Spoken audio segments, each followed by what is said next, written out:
Et tentons d'y voir plus clair avec notre invité François Frison-Roche. Merci monsieur d'avoir accepté notre invitation. Vous êtes docteur en sciences politiques, chercheur au CNRS et spécialiste du Yémen. Alors cette guerre entre sunnites et chiites, entre nord et sud, tout ça complexifié par la présence d'acteurs terroristes. Ça fait plus de 6 ans maintenant qu'elle dure, dans une quasi-indifférence internationale. Pourquoi est-ce si dur de mobiliser l'opinion et la communauté internationale sur ce conflit?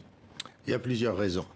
La première, c'est que c'est un conflit yéméno-yéménite, entre forces tribales, entre le nord et le sud, comme vous dites. Ensuite, c'est un conflit régional, parce que des puissances régionales se sont impliquées, l'Arabie Saoudite et les Émirats, parce que les rebelles houthis sont aidés, soutenus au moins par l'Iran.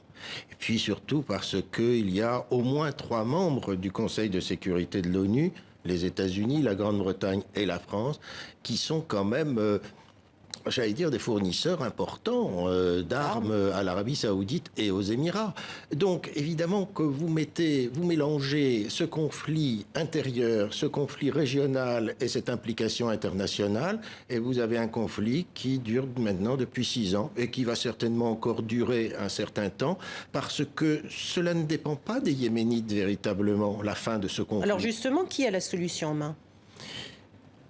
C'est très difficile à dire, mais c'est surtout les puissances internationales, les 3 membres du Conseil permanent du Conseil de sécurité, parce que ce sont eux qui peuvent justement donner des impulsions, à la fois pour réfréner les velléités agressives de l'Arabie Saoudite et des Émirats, et puis donner un certain nombre de signes à l'Iran qui soutient les Houthis.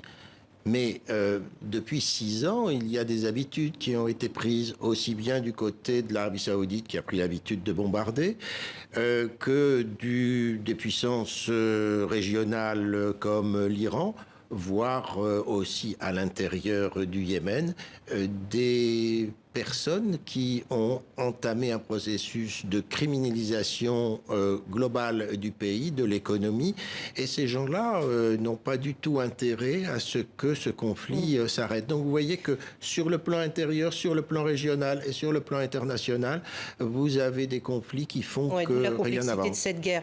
Vous avez dit l'Arabie Saoudite qui a pris l'habitude de bombarder, mais l'Arabie Saoudite qui a pris l'habitude aussi d'avoir le soutien des États-Unis. Or, depuis le départ de Donald Trump et l'arrivée de l'administration de Joe Biden, les choses ont changé.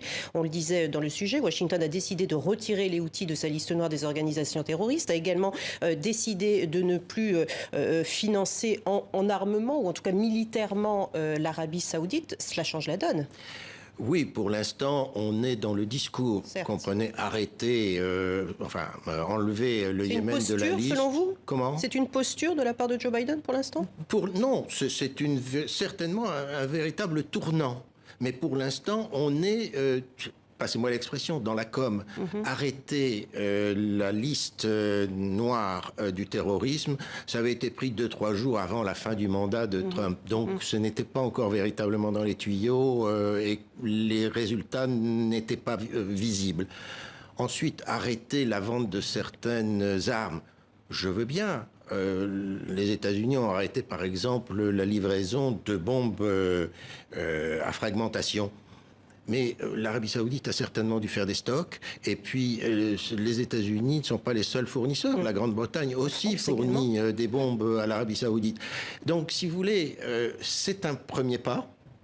Mais il faut le noter, en prendre compte. C'est une différence par rapport à la politique de Donald Trump. Mais on n'est qu'au début du commencement d'un processus. On a vu aussi ces terribles images d'enfants mal nourris, pour ne pas dire totalement affamés. Il y a la conférence des donateurs qui doit débuter jeudi à Genève, justement organisée par la Suisse et les Nations Unies sur le Yémen. Que peut-on attendre? Parce que là, c'est la population, c'est quoi, 24 millions de civils au Yémen, près de 2 tiers qui souffrent aujourd'hui de cette situation. Voilà, parce que le Yémen est, disons, partagé en 2. Le nord est le plus peuplé, avec environ 25 millions d'habitants. Le sud, qui est sous le contrôle plutôt des autorités ancienne du Yémen et des Émirats, c'est 5 millions. Donc, vous voyez qu'il y a une grande différence. La partie la plus concernée, la plus malnutrie, c'est le nord. Et c'est vrai qu'avec ce qui s'est passé à Hodeïda et puis maintenant ce qui se passe à Mareb, eh bien évidemment que cette population va encore souffrir parce qu'il faut savoir que les conflits dans la région de Mareb concernent non seulement des personnes localement. Mareb, c'est une ville d'environ 3 millions d'habitants. Et surtout, il y a énormément déjà de gens déplacés. C'est-à-dire des Yéménites qui ont fui les zones de combat. Donc si les combats avancent, il va falloir que ces personnes déplacées se déplacent encore plus. Oui, le problème, déplacées au sein même de leur propre pays, ça fait une prison à ciel ouvert en fait. Et puis surtout, ce n'est plus la ville de Mareb, mais c'est le désert de l'Hadramaout. Et là, il n'y a plus rien, il n'y a plus d'eau, il n'y a plus de services. Je vous remercie François Frison-Roche d'avoir été avec nous pour votre expertise. Merci à vous.